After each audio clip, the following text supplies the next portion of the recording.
Ya, Assalamualaikum warahmatullahi wabarakatuh. Pada kesempatan kali ini kita akan mempelajari mengenai sistem pengisian. Nah, di minggu kemarin kita sudah mempelajari mengenai fungsi serta komponen-komponen pada sistem pengisian yang menggunakan regulator tipe konvensional ya, atau tipe kontak point. Nah, sebelum kita memulai materi pembelajaran pada hari ini, alangkah lebih baiknya kita berdoa menurut kepercayaan dan agama masing-masing. Berdoa dimulai.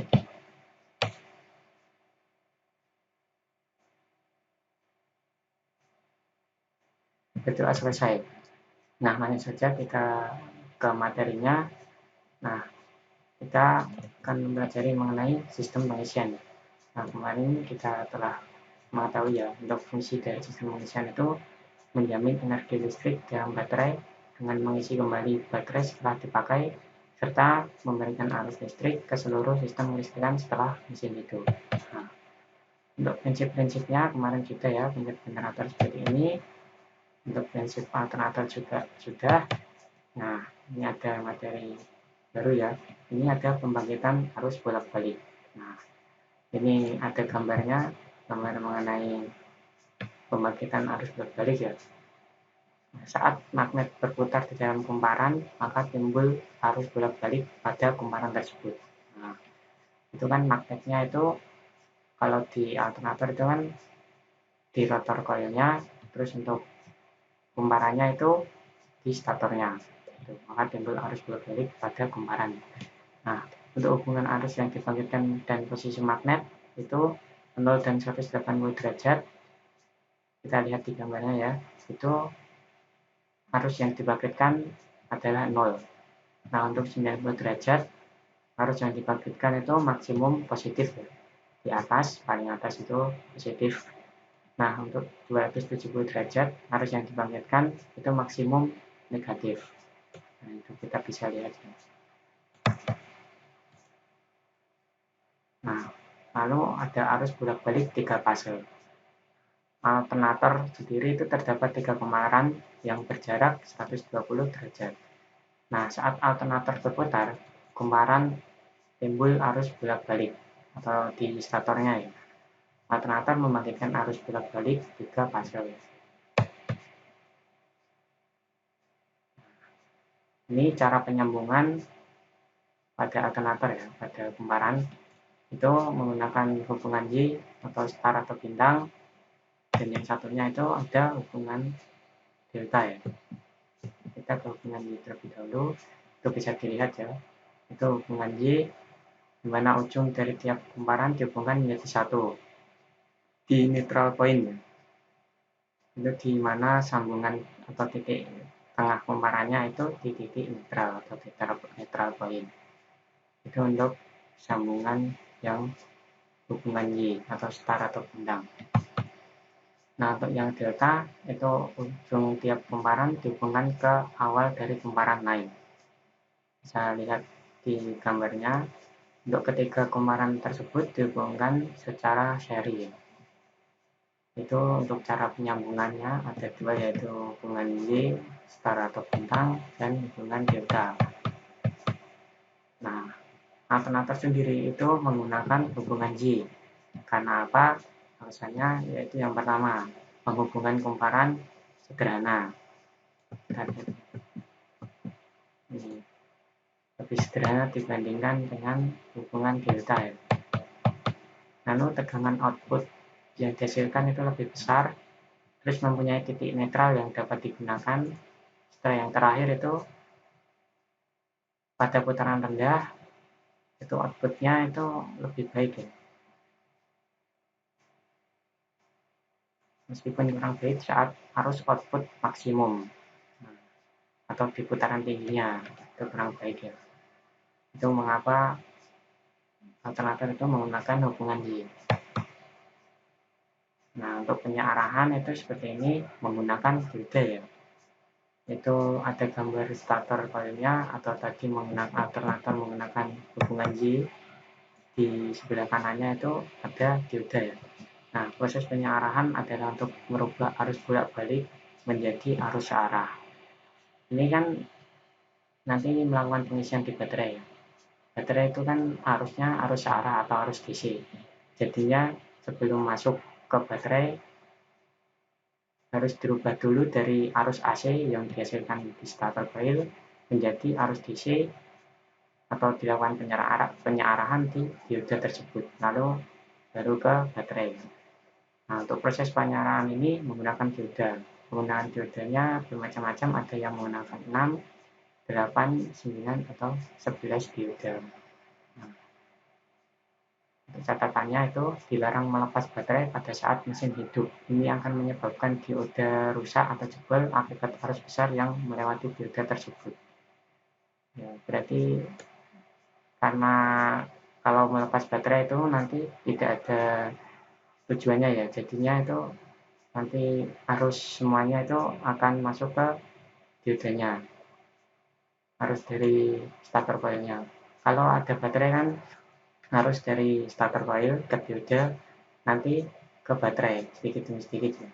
Atau nanti sudah ada hitungannya lah, entah 12 volt atau berapa untuk masuk ke baterai ya, untuk mengisi baterai seperti itu. Kalau baterai dilepas nanti semuanya akan masuk ke diodanya sehingga dioda tersebut akan jebol karena arus yang besar melewati dioda seperti itu. Ini kemarin untuk konstruksi sistem pengisiannya kita sudah pelajarinya. Kita langsung ke cara kerjanya ya. Nah, sebelumnya untuk generator menghasilkan listrik itu ada 3 cara ya. Yang pertama itu harus ada kumparan, harus ada medan magnet, dan yang terakhir itu harus ada gerak pemotongan medan magnet terhadap kumparan. Apabila salah satu dari ketiga ini tidak ada, berarti generator tidak bisa menghasilkan listrik ya. Nah, untuk kumparan sendiri, kumparan di alternatornya ya, alternator itu pasti kumparannya tetap ya, atau berapa lilitannya seperti itu sudah tetap tidak bisa dirubah-rubah. Nah, untuk medan magnet juga itu tidak bisa dirubah-rubah, itu harus ada. Kalau tidak ada medan magnet berarti tidak menghasilkan listrik. Nah, yang terakhir ini adanya gerak pemotongan medan magnet terhadap kumparan. Nah, di gerak pemotongan ini itu di alternator sendiri itu dipengaruhi atau diberikan tambahan itu berupa regulator agar menyesuaikan ya gerak pemotongannya ya terhadap kumparan seperti itu. Nanti kita mempelajari di cara kerjanya ya. Nah, lalu ini di cara kerja sistem pengisian. Ini sebelah kiri itu ada alternator, ada starter coil dan rotor coil. Lalu itu di sebelah kanannya itu ada regulator. Di P1, P0, P2 itu ada voltage relay, dan PL1, PL0, dan PL2 itu ada voltage regulator. Nah, ini cara kerja sistem pengisian saat kunci kontak on, mesin off ya. Ini ada 2 jalur arus ya. Yang pertama itu dari baterai, disabling, kunci kontak, fuse, lampu indikator, terminal L regulator, terminal P0, P1, massa. Lalu mengakibatkan lampu indikator menyala. Nah, kita lihat. Itu dari baterai ya. Baterai, disabling, yang merah itu. Lalu ke ignition switch ya. Lalu ke fuse ke charge warning lamp atau lampu pengisian. Lalu ke P1 ke voltage relay ya. Ke P0 dulu, P0, P1, lalu ke massa. Massa di sebelah kiri regulator pas ya. Lalu hal ini mengakibatkan lampu pengisian nyala ya. Karena ada arus dari baterai yang menemui massa sehingga mengakibatkan lampu pengisian itu nyala gitu. Lalu yang kedua itu dari baterai, fuse, terminal IG regulator, terminal PL1, PL0, terminal F regulator, terminal F alternator, rotor coil, lalu ke massa. Nah, rotor coil terjadi kemagnetan, namun belum ada pengisian karena belum adanya pemotongan medan magnet. Nah, itu saat kunci kontak on dan mesin off belum ada arus ya yang dihasilkan dari stator coil. Namun di rotor coil sudah terjadi kemagnetan. Nah, tadi alarmnya itu dari baterai, visible link, ignition switch, fuse, lalu ke terminal IG regulator ya, IG regulator, lalu PL1, PL0, lalu ke terminal F regulator, F alternator, rotor coil, lalu ke massa ya.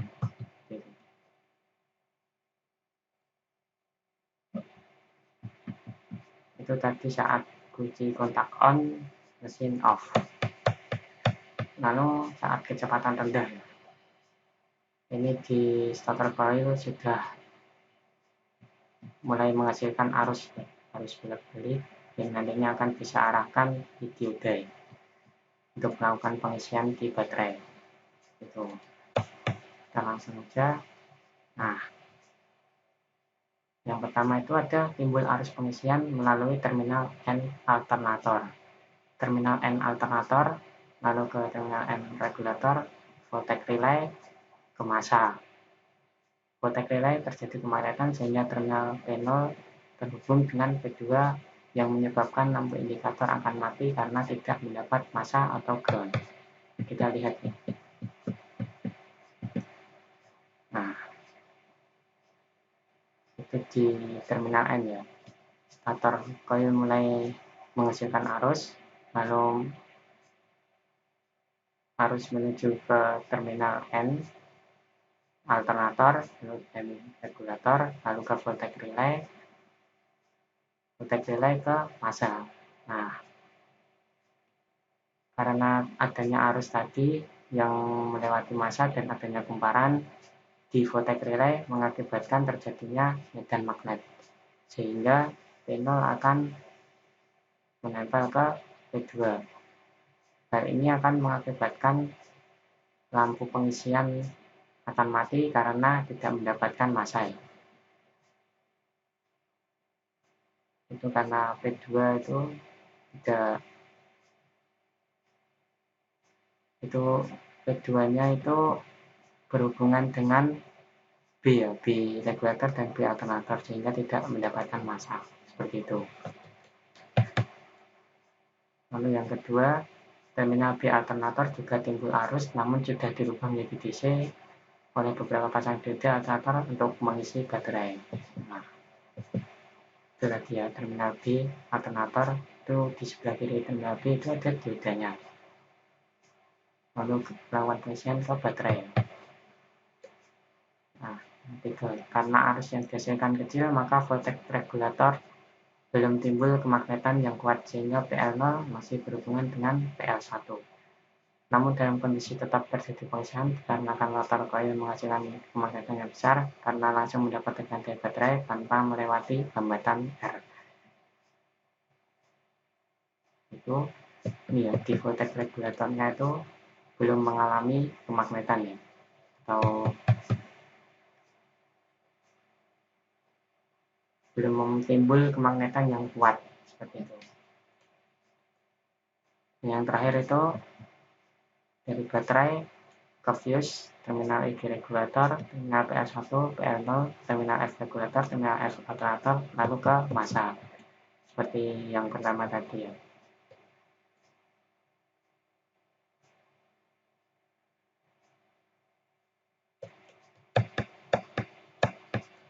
Lalu saat kecepatan sedang. Nah, ada 3 poin ya. Yang pertama itu putaran mesin yang bertambah, maka putaran stator juga akan bertambah yang menyebabkan tegangan yang dihasilkan pada terminal B akan bertambah pula. Tegangan pada terminal B bertambah, maka arus yang mengalir pada voltage regulator juga bertambah sehingga kemagnetan akan bertambah kuat. sehingga terminal PL0 akan tertarik dan mengambang akibat kemagnetan voltage regulator yang belum mampu menarik PL0 secara keseluruhan untuk menempel di PL2. Kita lihat. Nah, itu ya, di terminal B itu juga akan mengalir ke voltage regulator ya, melalui P2, P0 ya, lalu ke kumparan voltage regulator, lalu ke massa, sehingga mengakibatkan kemagnetan yang cukup lah, atau belum terlalu kuat untuk mengakibatkan PL0 langsung menempel di PL2, hanya mengambang saja. Nah, lalu mengakibatkan arus juga mengalir dari baterai, fuse, terminal ID regulator, ke hambatan, terminal F regulator, terminal F alternator, ke massa. Kemagnetan pada rotor coil akan menurun karena melewati hambatannya. Kita lihat, itu yang merah ya, dari baterai ke fuse, fuse ke IG regulator, IG regulator ke F regulator melalui hambatan untuk R. Karena PL1 tidak menempel di PL0 atau PL0 tadi mengambang, sehingga jalur arusnya itu melewati R hambatannya untuk ke rotor coil lalu ke massa. Hal ini mengakibatkan kemagnetan pada rotor coil akan menurun karena terdapat hambatan yang dilewati oleh arus. Gitu. Lalu yang terakhir itu, namun dikarenakan tekanan dari stator bertambah, hal ini akan menyebabkan arus pengisian yang dihasilkan akan tetap stabil. Tekanan stator yang bertambah itu mengakibatkan arus pengisian yang stabil meskipun kemagnetan pada rotor coil itu menurun. Gitu. Lalu yang terakhir ini saat kecepatan tinggi. Ada 3 poin juga. Putaran mesin akan bertambah tinggi menyebabkan putaran stator tinggi juga, sehingga tegangan pengisian akan naik. Tegangan pengisian akan mengalir ke voltage regulator dan menyebabkan kemagnetan kuat, sehingga PL0 akan berhubungan dengan PL2. Nah, ini kemagnetan di voltage regulator itu akan semakin kuat, sehingga menyebabkan PL0 akan menempel di PL2. Seperti itu. Ini lalu arus dari baterai ke fuse ke terminal IG regulator ke hambatan PL0 ke PL2 ya, ini bukan PL1 atau PL2 ke massa. Tidak terjadi kemagnetan pada rotor coil, hal ini menyebabkan arus pengisian motor terminal B akan menurun sehingga tidak terjadi overcharging yang dapat menyebabkan kerusakan pada baterai. Nah, ini ya, arus dari baterai menuju ke IG regulator lalu ke hambatan R, PL0, PL2, lalu ke massa. Hal ini menyebabkan rotor coil tidak terjadi kemagnetan karena tidak dialiri oleh arus.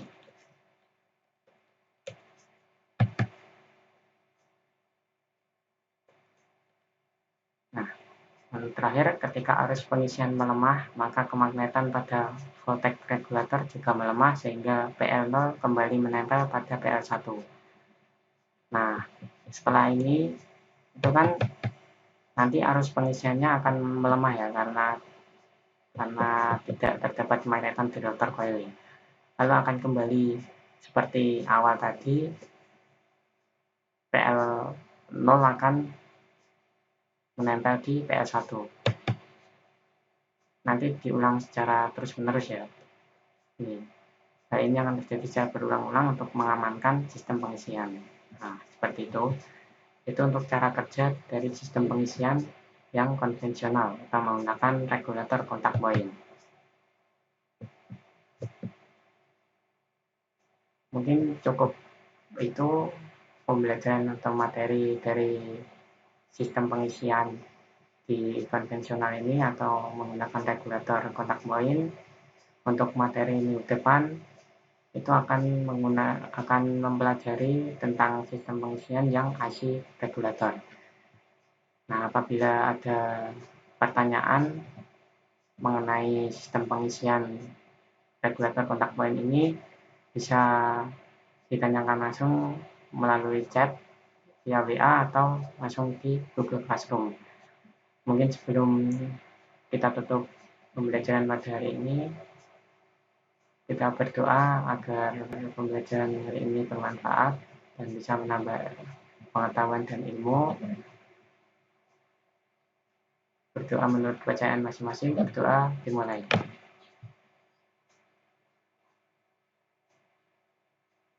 Selesai. Kurang lebihnya saya mohon maaf. Wassalamualaikum warahmatullahi wabarakatuh.